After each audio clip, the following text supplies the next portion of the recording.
राज जी, बिहार में गिरते कानून व्यवस्था को लेकर के विपक्ष का जो है वॉकआउट स्टार्ट हो गया आज। देखिए, कोई भी घटना घटती है वो चिंता का विषय है और वो विपक्ष भले इस पे राजनीति करे, अपने आक्रोश को दिखावट के तौर पे दिखाने का प्रयास करे, पर ये हमारी सरकार के लिए ये गंभीर विषय है। ऐसे में कोई एक भी घटना घटे वो भी हमारे लिए उतनी ही चिंता का विषय है। जितनी घटना इस बीच में घटी है उस पे सुनिश्चित किया जा रहा है कि कोई भी दोषी उसमें छूटे नहीं, और इस बात को लेकर गृह मंत्री के द्वारा, बिहार प्रदेश के गृह मंत्री के द्वारा स्थानीय प्रशासन को भी और मुस्तैद रहने के आदेश दिए गए हैं, ताकि घटना, पहली बात घटनी नहीं चाहिए, परिवार को न्याय मिले, ये तो सेकेंडरी विषय है, पर ऐसी घटना घटनी ही नहीं चाहिए। उसके लिए हर संभव कदम उठाने का प्रयास हमारी बिहार की सरकार कर रही है, पर उसके बावजूद भी अगर कोई ऐसी घटना घटती है उसके लिए भी हम लोग उतनी ही तत्परता से परिवार को न्याय मिले उसके लिए हम लोग प्रतिबद्ध हैं। बिहार में राहुल गांधी को गोली मारने का एक वीडियो वायरल हो रहा है कि देखिए, मैं ऐसी भाषा का कभी पक्षधर नहीं रहा हूँ। भले आप उनकी बातों से सहमत हो, असहमत हो, उनके विचारों से सहमत हो, असहमत हो, मैंने बार बार कहा है कि भारतीय भाषाओं में का शब्दकोश इतना खूबसूरत है कि आप कड़े से कड़ा प्रहार भी आप मर्यादित शब्दों में कर सकते हैं। आप संभवतः उनके आचरण से, उनकी बातों से आप नहीं सहमत होंगे, हम में से कई नहीं थे।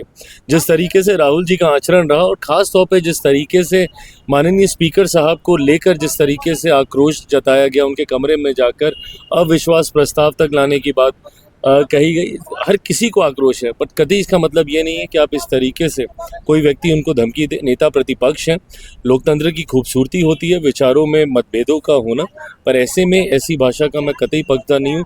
जिसने भी बोला है उस पर कड़ी कार्रवाई होनी चाहिए। शराबबंदी का समीक्षा की बात कर रहे हैं, जैसे राम मांझी कह रहे हैं कि शराबबंदी पर समीक्षा होनी चाहिए, हम के विधायक भी कह रहे हैं। देखिए, शराबबंदी की सोच को समझना ज़रूरी है। ये सामाजिक सुधार को लेकर इस कानून को लाया गया। जब ये कानून लाया भी गया था उस वक्त हम लोग विपक्ष में थे। विपक्ष में होने के बावजूद हम लोगों ने इसका समर्थन करने का काम किया था। मैं शराबबंदी की सोच के साथ पूरी तरीके से सहमत हूँ, पर क्या जिस सोच के साथ, जिन सामाजिक सुधारों को लाने की सोच के साथ इस कानून को बनाया गया था, क्या उसमें पूरी तरीके से हम सफल हुए हैं? क्या बिहार में शराब की बिक्री पूरी तरीके से बंद हुई है? क्या आज बिहार में अवैध शराब का निर्माण नहीं हो रहा है?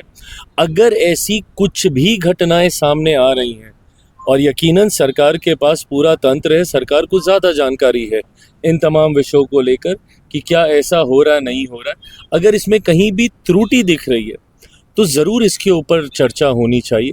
जानकारी हम लोग को लेनी चाहिए कि क्या और बेहतर किया जा सकता है इस कानून को धरातल पर उतारने के लिए।